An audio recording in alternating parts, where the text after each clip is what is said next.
Hello, and welcome to the Mr. 50mm YouTube channel. I am very lazy. Now, when I heard that there was a TechArt adapter, the LM-EA9 and EA7, and these adapters allowed autofocus on Sony E-mount bodies with M-mount lenses, I got very excited. When I saw the prices for these things at MSRP, I got less excited. Now, that being said, after I heard about them, the idea of this adapter always kind of lingered in my head, and I was always excited by the idea of getting one. But yeah, the price just never was right for any used copies until the tail end of 2024, when I saw one come up locally in my area for around 200 Canadian dollars. So of course, I got more excited, and then I went to go spend my money and pick it up. Now, after I got this adapter, I only had a little bit of time to play with it before I came to Korea. So clearly, when I was packing for this trip in Korea, the TechArt EA7 would be on the short list of camera things that I was going to bring. And of course, that would come with some Leica lenses. For example, today I have the Summicron 50mm f2, but I also brought the Canon 35mm f1.8.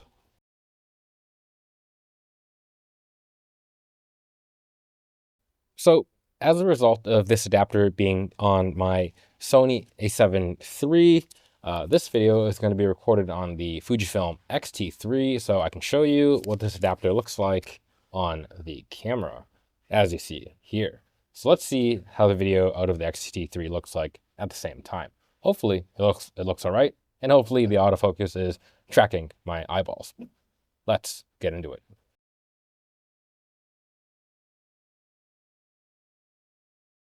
So what is the TechArt EA7 adapter? Well, it's this chunky block on my A7 III.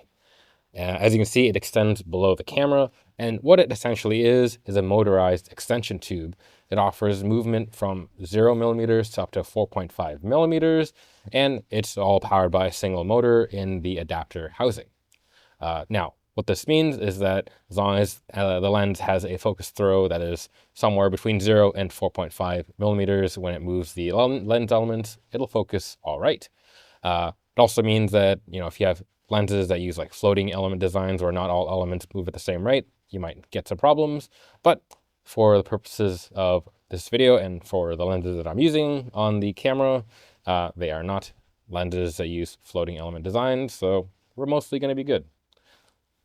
Now, as I said, the TechArt model that I bought is the older EA7, and it's a single motor design.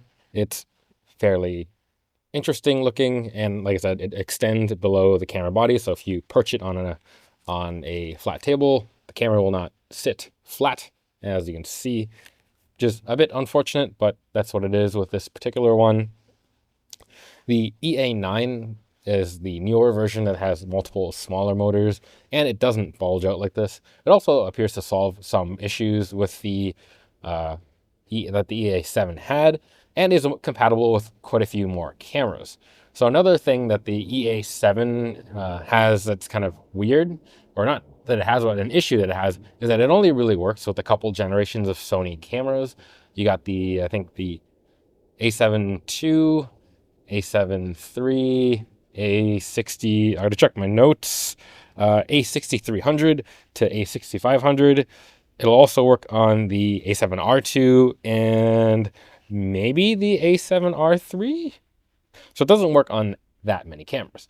Again, the TechArt EA9 does appear to work on a much broader range of Sony cameras. So if you are looking for the adapter and are using a newer Sony camera, the EA7 isn't going to be the one for you. But if you're using an older Sony camera, again, one of the ones that I mentioned here, this could be a reasonably good option as long as, whenever you do upgrade to a newer Sony camera, just keep that in mind. It probably won't work. Now, there are some exceptions, I think. The TechArt did release some firmware to enable it to be used with the, I think, A9 and the A7R3. I got to check my notes. But, it's it's weird because if you do update to that firmware, you lose compatibility, or it says that on the website, it may negatively affect the adapter on other cameras that aren't the A9 or the A7R3. So keep that in mind. I'll post a link to that page below. It's the TechArt page. You can also find quite a lot more detail on the Philip Reeve photo blog. I'll also link to that because they go into a lot of detail about the EA7 adapter. And the last thing I want to mention about this adapter is that there are complaints that have come up with the EA7 that eventually over time you might get some barrel wobble with the way that the adapter itself moves up and down. You might get some wobble developing if you use it for long enough periods of time. So again, if you're looking for a used one, make sure that it is not exhibiting any wobble. I haven't noticed it on mine, but I've only had mine for a couple months, so it will probably eventually develop, and I will probably be sad. But for now, it's fine. So when this adapter was new, it came in at $399. Now, right now, the EA9 comes in at that price, and again, this is in USD, and as a result, you can actually find these older EA7s for fairly cheap. Like I said, I picked mine up for $200, but I do see them routinely pop up on eBay for around $250, $300. Oh, sorry, I should really get my currency straightened out. So it comes in at $399 USD, and I paid in Canadian or in American about $140 USD. And again, you can see the used EA7s go for roughly 200-ish USD, which is quite a bit less than the original MSRP. So again, those are, things to keep in mind if you're looking for an EA7 specifically. And, again, another thing to keep in mind is that now that the EA9 is out, it does seem like TechArt isn't really updating the firmware on this at all. So don't expect any developments on the EA7 other than what's already out there right now.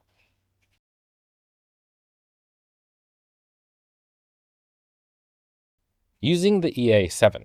So as I said before, you don't have to just use Leica and mount glass on this thing. You can actually stack adapters to get autofocus on other lenses.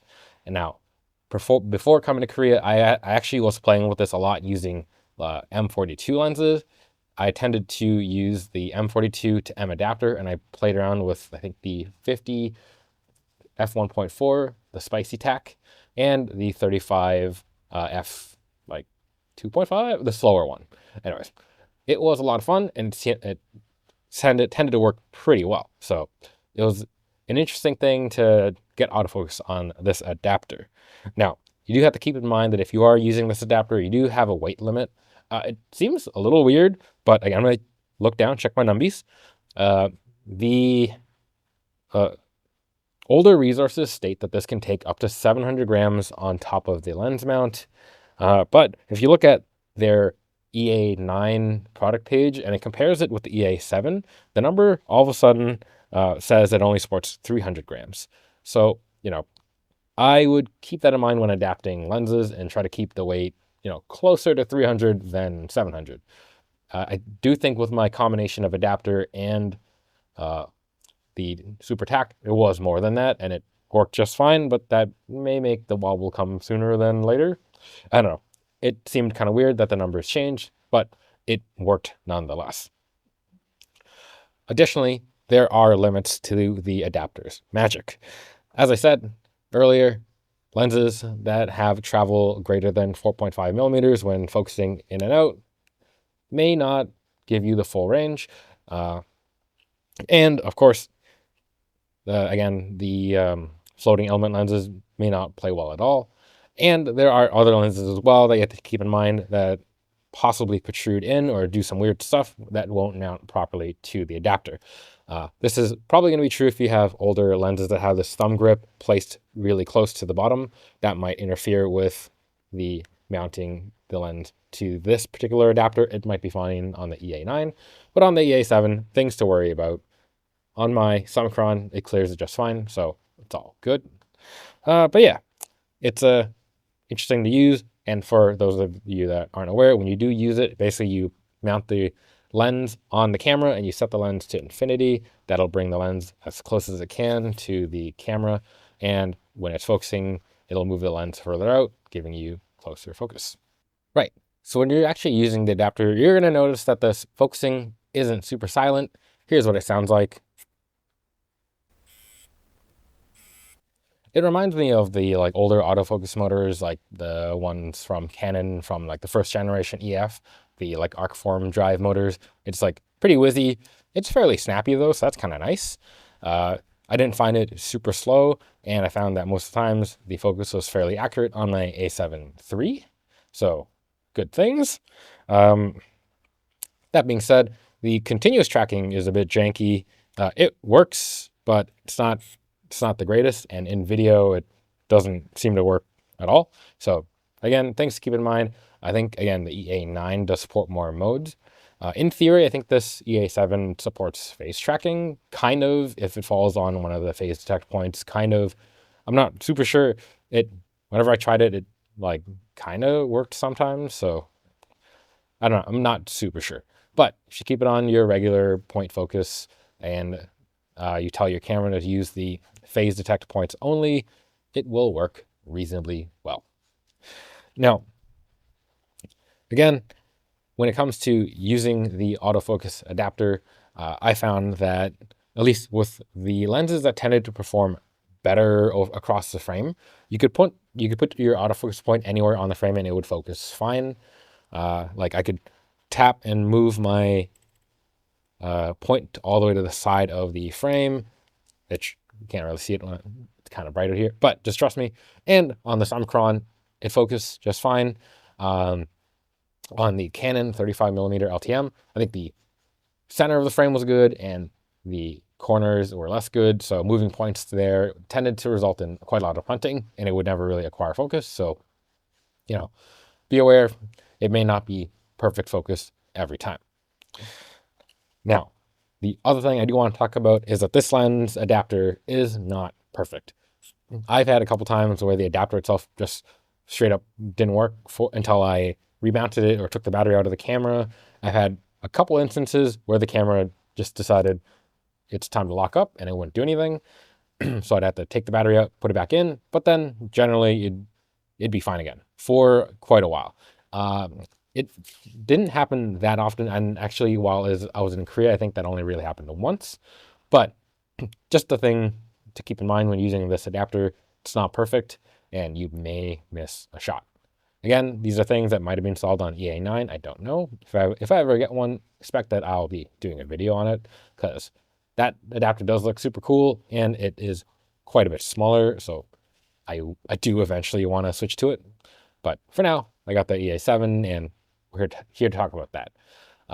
When we look at the sample photos, not really sure what that's going to show, since it's not going to really, well, I guess it'll show you that the pictures are in focus, but it'll be again primarily with my 35mm 1.8 or the Summicron f2.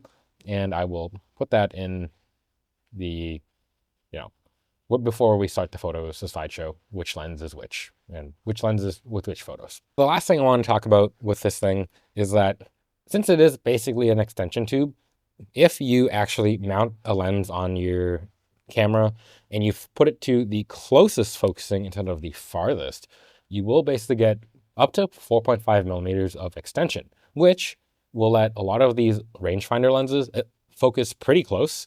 And, they weren't really meant to do that, but I found performance on the, at least on the Summicron, to be pretty good when it is up close. So just something else to keep in mind. If you want to use it basically as an autofocus pure extension tube, set it to close focus, get close to your subject, and let the focus track. I found this, again, a fairly interesting trick and pretty fun to play with. There's one more thing that I wanted to talk about that I didn't experience on my usage of the adapter, but apparently on some, or at least our reports, that if you leave the adapter on the camera, the adapter will just drain batteries from your camera. Again, this isn't something that I noticed. I had my TechArt adapter on most of the times on this trip with the A7 III, and I didn't notice any battery drain more than what I would normally get leaving a camera in a bag unattended for a couple days. So I didn't experience that, but there were quite a few, I think, complaints that this was happening with the adapter. And, The solution to that was either to take the adapter off or to take the battery out of the camera if you notice it happening on yours. Again, didn't really notice it on mine. Maybe my battery is weird. Maybe my camera is weird. Maybe my adapter is weird. Not super sure. But again, things to keep in mind, and also things that appears the EA9 does not do.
Conclusion, right? Color me lazy, but I had a ton of fun shooting with the EA7 adapter, and I know part of the joy of shooting manual focus glass is to use the manual focusy bits. But for the times where you just want that convenience of autofocus, but you also want the look that the manual focus older lenses give you, this is quite neat. And I know I gave you kind of a long list of reasons why this is maybe not the perfect adapter for you, but if you can swallow the weird quirks and the issues that the EA7 has, or you have a camera that works with it, it's honestly a pretty cool toy to play with. And aside from the occasional weird glitches, it was relatively reliable.